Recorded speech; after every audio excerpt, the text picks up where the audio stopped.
John Nation. Currently I'm employed as a street art tour guide. Before doing this, 14 years ago, I started being a tour guide, but before that I'm mainly known in Bristol for being a youth worker at Barton Hill in the 1980s to around 1992, 93. But more than that, I've also been known as being someone who's been a documenter of graph culture in the early 80s, mainly documenting the history and journey of Bristol, UK, Europe, USA, Australia, etc. But that's what I'm mainly known for in Bristol. Yeah. So would you say you had quite a crucial role within the development of graffiti in Bristol at the start? That's debatable, because in the beginning, when I was first into graffiti culture in Bristol, there were already seminal artists like 3D, Z-Boys, Fade, Jaffa, Nick Walker, Inky, Felix Braun, you know, that first generation, we call them the vanguard.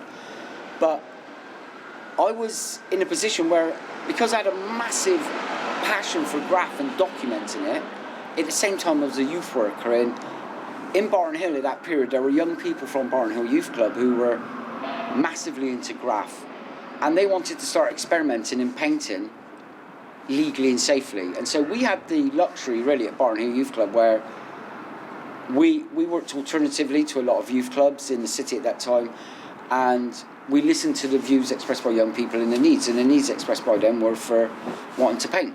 So I took upon myself to facilitate young people to paint at Barton Hill. Firstly, it was local young people of Barton Hill, but once that kind of was cemented, the reputation of Barton Hill started to grow, that people from outside the area, like your dad, and people from Kingswood, Brisleyton, Jerry Chaos, Shabs, Bandito, people from all over Bristol started to come to Barton Hill. Firstly, because I had archived there 35 analogue, no digital back in that period, no mobile phones, no internet.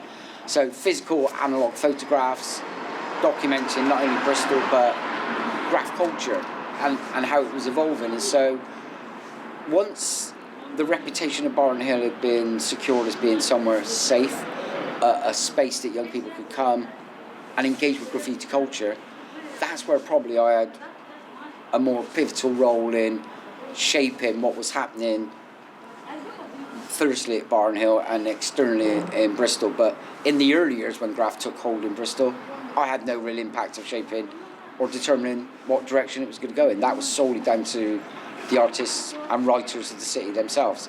And I'll always say artists or writers, because many still classify themselves as writers and then have gone on to become artists, and others have always seen themselves as artists. It's personal choice for many. Do you have any thoughts about Operation Anderson? Were you involved in any way? Okay, Operation Anderson probably was the most pivotal part of raising consciousness of graffiti culture in Bristol at that time, but also outside of the city. Memories of Operation Anderson, I could talk for hours on it, but in a nutshell, what Operation Anderson was a joint British Transport Police and Avon Somerset Constabulary investigation into illegal graph in Bristol, as well as Bath, Swindon, Cardiff, places like this, but predominantly focused on Barton Hill. Hardcore element of writers who use Barton Hill as seen by the police as a staging post for illegal activity outside of the city. And so after a year of undercover surveillance and a year of information gathering, profile building on certain artists like Inky, etc., your dad and many other people, they felt that they had a core of artists that they were going to raid and bust. But also came into the equation that my role in the police have seen me as a kind of like Pied Piper who would play a tune and everyone would dance to my tune. It was absolute crap. But what they did was they thought that Barton Hill was like an Aladdin's cave for graffiti culture, but also they felt that myself had information in terms of identification of artists and that I would maybe assist them with their investigation. So they issued a search warrant for my home in Barton Hill, the youth centre, stating they were looking for materials related to graffiti. Well, it's wide search warrant. It could be anything. So they arrested me, took me to the police station, seized many of my personal artifacts, my photo collection, books, VHS video, you name it, comprehensive. And the main reason they arrested me was that they said I was at the centre of a conspiracy to incite individuals to commit criminal damage, that I was directing and dictating and orchestrating young artists or young writers to go to various locations to paint graph illegally. But the crux of their investigation was that they wanted me to divulge information and personally identify graffiti writers who were using their tag names to their real identities. Now, for me, I'd built up a trust, a confidence, a working relationship and friendship with many of these young people at that period, and I'm still friends with many of them today, 30 plus years later. And there was no way I was going to ever assist the police in divulging information, identifying anybody. Confidence in youth workers and trust was a major factor then, and it should still be today. And so there was no way I was going to morally assist the police. I was under no legal obligation to assist the police. The youth service who I worked for at that time had drawn up a job description for me, saying working as an outreach worker, working with young people. I would come into contact with people involved with criminality and illegality, and it's how far you respect those confidences. And I respected those confidences to the fullest. So because I didn't assist the police in any shape or form, most of my interview process was no comment, no comment, no comment, which is my legal right. The police said, why would I not assist them, and why would I hide and cover up for these criminals and vandals? No comment. So eventually I was charged with conspiracy to incite individuals to commit criminal damage, which in that period was a charge that could only be tried at Crown Court. Whereas most of the young people arrested in Anderson were charged with criminal damage, you could appear before the juvenile courts, you could appear before the magistrates' courts, and if, depending on the level of the vandalism that you're charged with, you would go to Crown Court.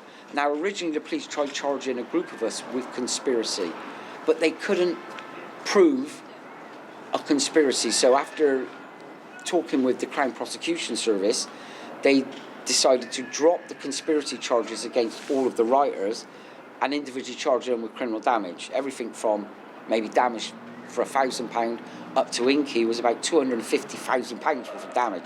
He was prolific. But myself, they still retained the conspiracy charge.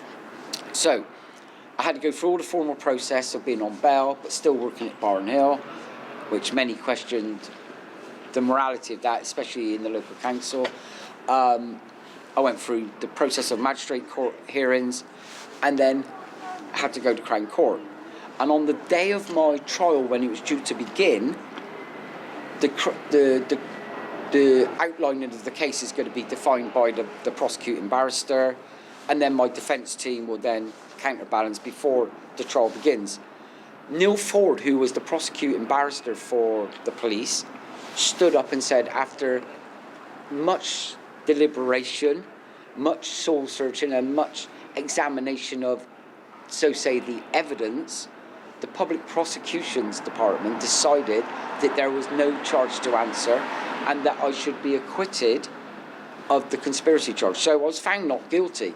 So what this meant was that as a result of being found not guilty, the media, both locally and nationally, who'd been following my case, had an absolute field day in covering Anderson, the arrests and persecution and vilification of British Transport Police, but also I used that acquittal as an opportunity to talk about my job, graffiti culture in the city and wider field, legal versus illegal, where do you draw the line, acceptability, responsibility, etc. No question that Bristol, its history, its legacy, its journey as being a pivotal city for graffiti culture in the UK cannot be diminished. Since the 80s, through to the 90s, and I'll include mentioning the B word and his arrival, through to the 2000s, and through to the current generation. You only have to look around this city. The walls are testimony to that enduring culture of graffiti is still here. It's very durable culture, despite successive police operations, raids, arrests, in some cases prison sentences for young people engaged with graffiti culture. This city will always have a reputation, and rightly so, because it has always been one of the leading cities in this country for the culture, and that in part is still as a result of many of the first generation, and some of them you've interviewed for this your work, are still painting to this day. Many of them are not young men anymore, they're mature men, but they're still active in either painting, documentation of the culture, the DIY ethos of fanzines, books, printing, social media, blogs. And for me, Bristol will always rightly have its place in graffiti folklore of not only in the UK, but internationally. Bristol is quite a revered city by the fact of how many visitors, writers and artists have come to the city, and how much has been written and filmed and broadcast about Bristol underpins its reputation.